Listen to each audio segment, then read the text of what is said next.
अपंग नसताना सुद्धा अपंग असल्याबाबतची सर्टिफिकेट मिळवत अनेक शिक्षकांनी नोकरीतील बदलीमध्ये याचा वापर केला आणि त्यामध्ये वापर करून जिल्हा परिषदेचे अधिकारी सुद्धा हबकून गेले. कारण मान तालुक्यामध्ये अनेक शिक्षकांनी या पद्धतीची दिव्यांगत्वाची सर्टिफिकेट मिळवत हा लाभ घेतला होता.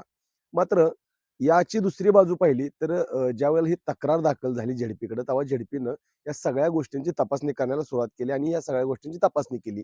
यामध्येही काही शिक्षकांच्याकडे अजूनही ज्या ठिकाणी ते कार्यरत आहेत त्याच ठिकाणी कार्यरत आहेत, मात्र त्यांचा अपंगत्वाचा लाभ अजूनही ते घेतच आहेत.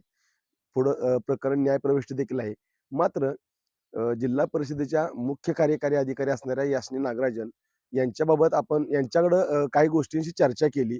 त्यांनी स्पष्ट आदेश दिलेला आहे, स्पष्ट उल्लेख केलेला आहे, की असे जे दोषी शिक्षक आढळले आहेत त्यांचा जो त्यांच्याबद्दलची जी तक्रार होती, ती तक्रार त्या तक्रारीचा तपास करून यामध्ये अनेकांचे लाभ काढून घेण्यात आलेले आहेत आणि जे राहिलेले आहेत त्यांचाही लाभ भविष्यात काढून घेण्यात येईल. मात्र शिक्षकासारख्या लोकांनी खोटी प्रमाणपत्र कुठून आणली हा सुद्धा एक तपासाचा महत्वाचा भाग आहे. कारण अपंग नसताना अपंगत्व असल्याचं सर्टिफिकेट कोणी दिलं, ते कसं मिळालं, याची चौकशी होणं सुद्धा गरजेचं आहे.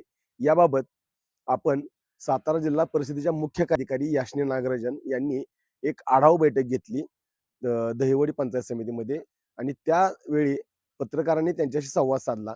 या सगळ्या विषयाबाबत सीओ मॅडम काय म्हणतात पाहूया या सविस्तर बातमीच्या माध्यमातून.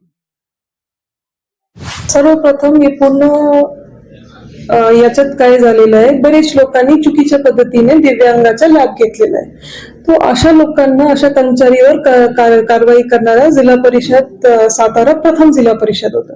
तर याच्यात जे कोणी पण यांचा लाभ चुकीच्या पद्धतीने घेतलेला आहे त्याचा आपण लाभ काढून घेतलेला आहोत आणि त्याचं पुढचं नियोजन जे आहे, तुम्हाला माहित आहे की विषय ऑलरेडी न्यायालयीनमध्ये आहे आणि पुढचं वरिष्ठ कार्यालयाचं परवानगी घेऊन आम्ही पुढची कारवाई करणार आहोत.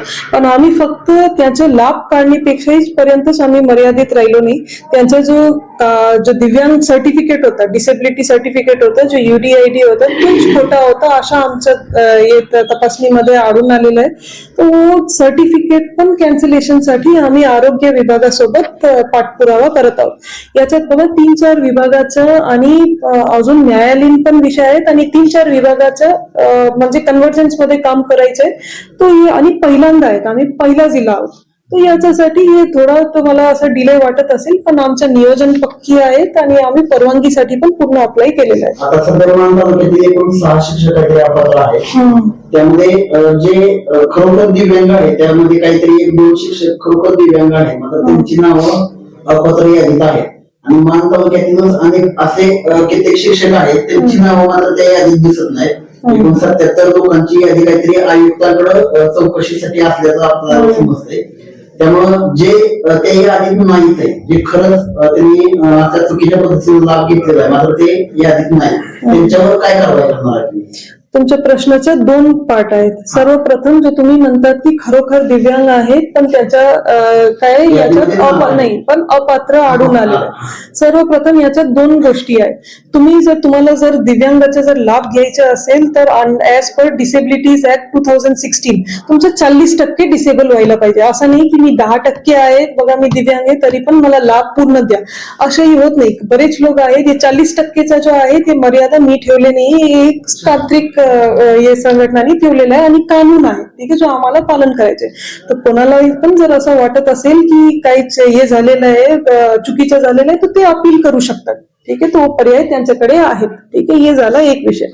दुसरा आहे तुमच्या हे जो विषय आहे काय म्हणतात अजून पण कर्मचारी आहेत, हो बरोबर असू शकतात, ठीक आहे. आता आपण काय केले होते, मी परत सांगते, आम्ही प्रथम संस्था शासकीय यंत्रणा आहोत ज्यांनी हे कारवाई केलेली आहे. कशामुळे केले होते, कारण आम्हाला बदलीच्या जेव्हा आपण तपासणी करत होतो कागदपत्राचा, तेव्हा बरेच मात्राचा असा दिव्यांगाचा असा लाभ घेतानाच कर्मचारी दिसत होते. पण आता RDT ग्रामीण विभागाचा पण आणि समाज कल्याण दिव्यांग कल्याण विभागाचा पण एक पत्र आलेलं आहे की 100% शासकीय कर्मचारीची तपासणी करायची आहे. तर आम्ही त्यांच्या पण कारवाई चालू केलेलं आहे. 100%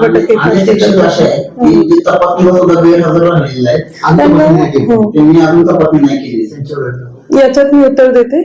असं आमच्या माहितीप्रमाणे असं 3 शिक्षक होते जे गैरहजर होते तपासणीमध्ये. त्यांना आम्हाला आपला आवाज न्यूज साठी संदीप जठार, गोंदवले.